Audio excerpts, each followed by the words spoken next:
देखिए, जिन लोगों के आंख पर जातवाद पट्टी बंधी हो उनको और कोई चीज दिखाई नहीं पड़ेगी। यहाँ की जनता क्या अंधी है?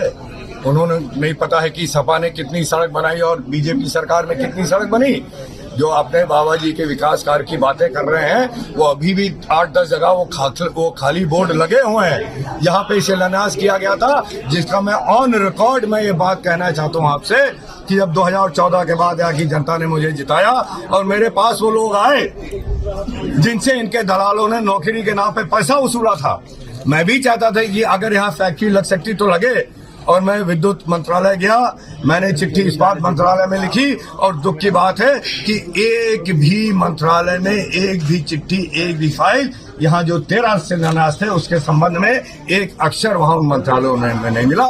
इतना बड़ा धोखा हमारी जनता के साथ किया गया है। ये लोग खोखले खाली बोर्ड लगाकर बेरोजगारी खत्म करने वाली बात जो करते हैं उससे बेरोजगारी नहीं खत्म होगी। इन लोगों ने सांसद निधि के ऊर्जा को, सोलर लाइट को 4-4 हजार रुपए में बेचा गया है, उसके प्रूफ हमारे पास है। देखिए, महंगाई का तो कोई मुद्दा ही नहीं है। जिस तरह से हर चीज मुहैया है आजकल, जिस तरह से हर तरह की योजनाएं सबके लिए है, और जो महंगाई की बात है उसको एक क्रम में देखा जाता है कि कोई अगर डीजल का ही दाम हो 2004 से 2014 तक जब केंद्र में कांग्रेस की सरकार थी उस समय कितना ग्राफ था और आज कितना ग्राफ बढ़ा है। उस समय का अगर ग्राफ है तो आज 200 रुपये लीटर होना चाहिए था।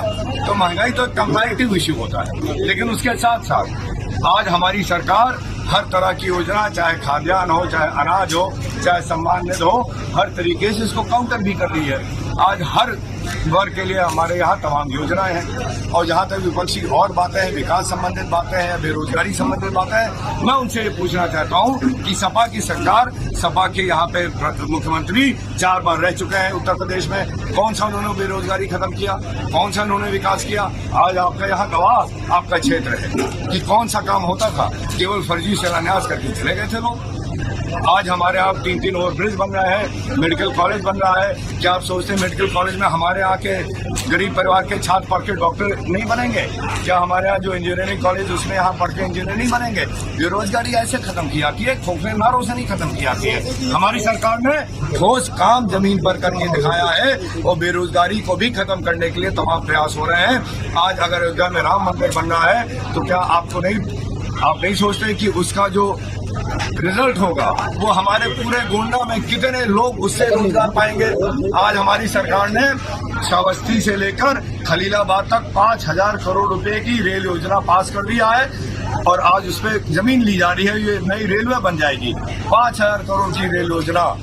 आप सोचते हैं क्या उससे हमारा जो इंटीरियर क्षेत्र है, नेपाल से सीमावर्ती क्षेत्र है, कितने हजारों लोगों को, चाहे रिक्शा चालक हो, टैक्सी चालक हो, होटल खोलने वाले हो, उनको डायरेक्ट रोजगार मिलेगा। उसके साथ साथ उस पूरे सीमावर्ती क्षेत्र में हमारे जो व्यवसायी है, कितना वहाँ का व्यवसाय बढ़ेगा, उसमें हमारे क्षेत्र के लोग। एक सवाल, बेरोजगारी इस तरह खत्म की जाती है, खोखले नारों से नहीं। आम आदमी पार्टी की तरफ से एक बड़ा आरोप सामने आया है कि ईडी के बल पर भाजपा जो है वो चुनाव जीतना चाहती है। क्या कहना चाहेंगे इस पर आप? ईडी के बल पर देखिए, जो पार्टी खुद इतने बड़े भ्रष्टाचार में लिप्त हो, एक समय था जब इनके एग्जैक्ट संख्या नहीं पता है, लेकिन कई 1 दर्जन करीब इनके एमएलए तिहाड़ जेल में थे, तो ईडी से डरेंगे ही, क्योंकि उन्होंने काम ऐसा कर रखा है, उन्होंने भ्रष्टाचार किया है, जनता का पैसा लूटा है।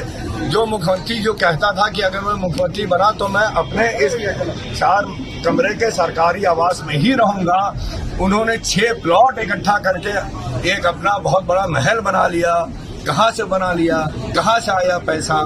आज वो लोग तो ईडी से डरेंगे ही। तो आज इस देश में जितने भी भ्रष्ट लोग हैं, भ्रष्ट नेता हैं, या जिन्होंने जनता का पैसा खाया है, इस देश को लूटा है, आज सब डरे हुए हैं और डरना भी चाहिए। उनका ये भी कहना है कि दिल्ली की जनता का जो जनादेश था उसका अपमान किया है आपने सीएम को अंदर डाल के।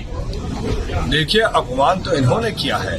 जनादेश था एक साफ सुथरा भ्रष्टाचार मुक्त सरकार बनाने का, और इन्होंने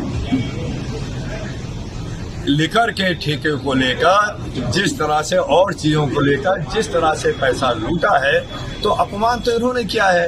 हम लोग तो जनता की सुरक्षा कर रहे हैं। हम लोग तो इस देश के जो रिसोर्सेज हैं उसकी सुरक्षा में लगे हैं कि कोई लूटने ना पाए।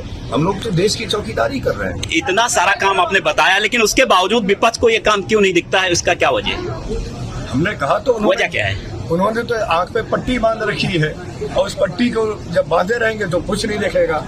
लेकिन जनता मैंने तो नहीं पट्टी बांधी है। जनता तो सब देख रही है कि 3 ओवरब्रिज बन रहा है, मेडिकल कॉलेज बन रहा है, तमाम सड़कें बन रही हैं, बिजली जा रही है, लोगों का काम हो रहा है। तो उनके कहने से कुछ नहीं होना है। ये बाहरी लोग, क्या लगता है पट्टी कौन खोलेगा उनका? पट्टी जनता खोल देगी 20 तारीख।